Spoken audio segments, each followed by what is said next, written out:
میں شادی شدہ نہیں ہوں یہ کہنے سے کیا طلاق ہو جائے گی؟ میرے والد اور والدہ ایک نئی زبان سیکھ رہے ہیں. پرانی زبان میں شاید لڑتے لڑتے تھک گئے ہوں گے میرا خیال ہے. اب نئی زبان سیکھ رہے ہوں گے معذرت کے ساتھ.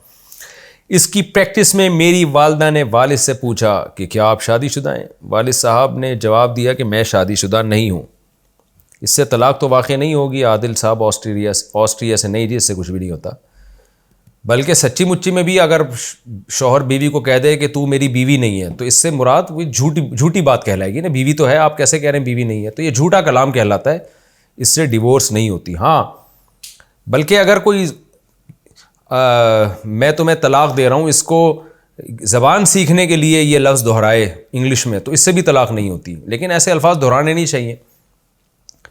باقی یہ کہ اگر کوئی ویسے کہے گا کہ تمہیں طلاق ہے تو پھر بے شک اس کی طلاق کی نیت نہ بھی ہو تو بھی ڈیورس واقع ہو جاتی ہے. لیکن اگر کوئی ٹرانسلیشن کر رہا ہے کسی جملے کی، یا کوئی اردو میں جملہ ہے اس کو انگلش میں ٹرانسلیٹ کر رہا ہے، تو اس کو حکایت کہتے ہیں. ایک چیز کو نقل کر رہا ہے تو نقل کرنے سے نہیں ہوتا. جیسے کوئی کہانی پڑھ رہا ہے، اس میں لکھا ہوا ہے کہ میں تمہیں طلاق دیتا ہوں، اور شوہر نے وہ کہانی بیوی کو سنا رہا ہے، تو اس میں یہ جب ورڈ آئے گا میں تمہیں طلاق دیتا ہوں تو اس سے کچھ بھی نہیں ہوگا. اچھا بھائی، چائنیز سالٹ کے استعمال کا حکم. چائنیز نمک استعمال کرنا کیسا ہے؟ عبد الرحمن فیصل آباد سے. جائز ہے. وہ نمک ہے نا، نمک تو نمک ہوتا ہے. وہ تو بالکل ہی ایک اس کی ساری کیمیائی ترکیبی جو ترکیب ہے وہی چینج ہو جاتی ہے اس کی. اگر وہ واقعی نمک ہے تو پھر اس کا استعمال جائز ہے. لیکن بہتر یہ ہے کہ حلال فاؤنڈیشن آپ گوگل پہ لکھیں، جامعۃ الرشید کا ایک پراپر ادارہ ہے، ان سے بھی اگر آپ کنفرم کر لیں تو زیادہ بہتر ہے.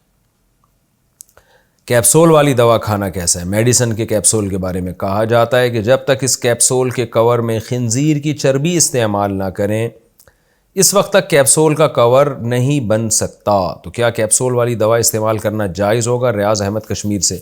یہ بات بالکل غلط ہے. جو دواؤں کے کیپسول ہیں ان میں بعض دفعہ چربی استعمال ہوتی ہے مردہ جانور کی یا خنزیر کی، لیکن ہمیشہ ایسا نہیں ہوتا. تو اسلامی ملکوں میں جو کیپسول تیار ہوتے ہیں وہ حلال چیزوں سے ہی ہوتے ہیں. غیر مسلم کنٹریز میں کبھی حلال بھی ہوتے ہیں، حرام بھی ہوتے ہیں. تو اس کے لیے بہتر یہی ہے کہ آپ جامعۃ الرشید حلال فاؤنڈیشن گوگل پہ لکھیں تو ایک نمبر آئے گا، وہاں ان سے رابطہ کریں. تو اس دوا کا یا اس کمپنی کا نام بتا کے ان سے پوچھ لیں کہ اس کے جو کیپسول ہیں وہ کس چیز سے بنتے ہیں. عام طور پہ دواؤں پہ لکھا ہوا بھی ہوتا ہے.